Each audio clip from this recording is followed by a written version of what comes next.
Assalomu alaykum. Bugungi darsimizda sizlar bilan Odoo tizimidagi savdo, aksiyalar va do'konlar o'rtasidagi narxlar integratsiyasini, foydalanuvchi huquqlarini cheklashni ko'rib chiqamiz. Hozir biz admin profilidamiz. Dastlab sales, ya'ni sotuv bo'limiga kiramiz. Istalgan bir mahsulotni tanlab olamiz va uning narxini o'zgartirib ko'ramiz. Narxi $133 qilib o'zgartirdik va saqladik. Endi esa asosiy menyuga qaytib, inventory, ya'ni ombor, ya'ni sklad moduliga o'tamiz. Bu yerda bizda mahsulotlar qoldig'i va narxlar ko'rinadi.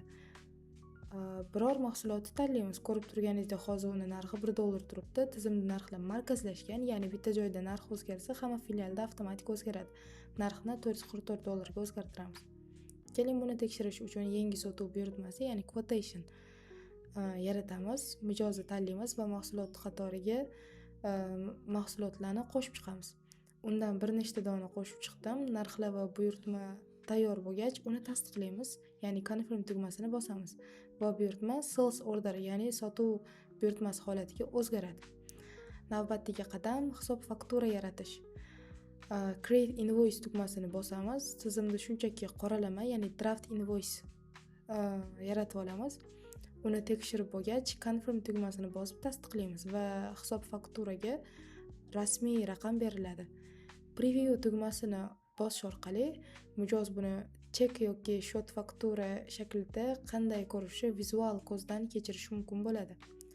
Ko'rib turganingizdek, chekda barcha ma'lumotlar to'g'ri shakllangan. Orqaga qaytamiz. Agar mijoz to'lov qilgan bo'lsa, pay tugmasini bosamiz, ya'ni to'lash tugmasini. Bank yoki naqd pul to'lov usulini tanlab, create payment, ya'ni to'lov yaratish tugmasini bosish orqali fakturani yopamiz va tizimda u yashil rangda in payment, ya'ni to'lanyapti holatiga o'zgaradi. Hisob fakturalar jurnaliga o'tsak, mana to'liq amalga oshirilgani va hisob yopilganini ko'rishingiz mumkin. Endi esa eng muhim qismlardan biri aksiya, ya'ni promotion tizimida ko'ramiz. Buning uchun point of sale moduliga kiramiz. Configuration bo'limidan discount and loyalty qismiga o'tamiz, ya'ni chegirmalar va sodiqlik. Bu yerda biz oldindan tayyorlab qo'ygan buy one get second at a discount, ya'ni bitta sotib olinsa, ikkinchisi aksiyada deb yozilgan aksiyamiz mavjud. Bu aksiyani qo'llash uchun mijoz kamida $50 xarid qilish kerak bo'ladi va keyingi mahsulot unga 30% chegirma bilan taqdim etiladi.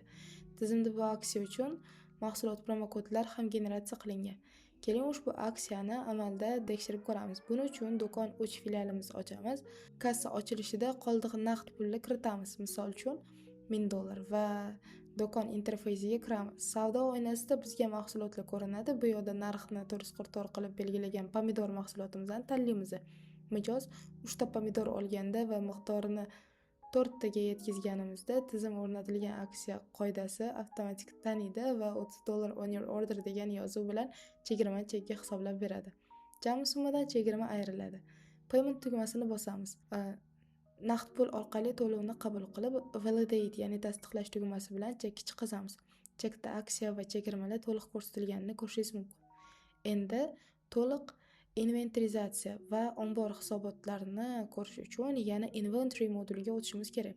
U yerdan reporting bo'limini tanlaymiz va stok tugmasini bossak, ayni damda ombordagi to'liq qoldiq ko'rinadi. Chap tomondagi menyudan filiallar bo'yicha filtrlashimiz mumkin. Do'kon 1, do'kon 2 yoki do'kon 3 ombordagi qaysi mahsulotimiz qancha qolganini aniq ko'rish imkoniyati bor. Most history bo'limida bo'lsa, qaysi sanada, soat nechida, qaysi mahsulot qaysi ombordan qayerga harakatlanganini toch ko'rishimiz mumkin. Ushbu ma'lumotlarni diagramma ko'rinishida yoki Excel, ya'ni spreadsheet formatiga o'tkazib tahlil qilish juda ham oson va bu imkonli. Insert in spreadsheet tugmasini bosamiz va bu orqali hisobotni vizual ko'rishimiz mumkin to'g'ridan-to'g'ri tizimni o'zida. Bu rahbarlar uchun inventarizatsiyani masofadan nazorat qilishga yordam beradi. Videomiz yakunida foydalanuvchilar huquqini cheklashni tekshiramiz. Hozir admin profilida edik. Endi logout qilib, risolat profili orqali kiramiz. Ya'ni user bu foydalanuvchi, oddiy admin emas. Huquqlari chegaralangan.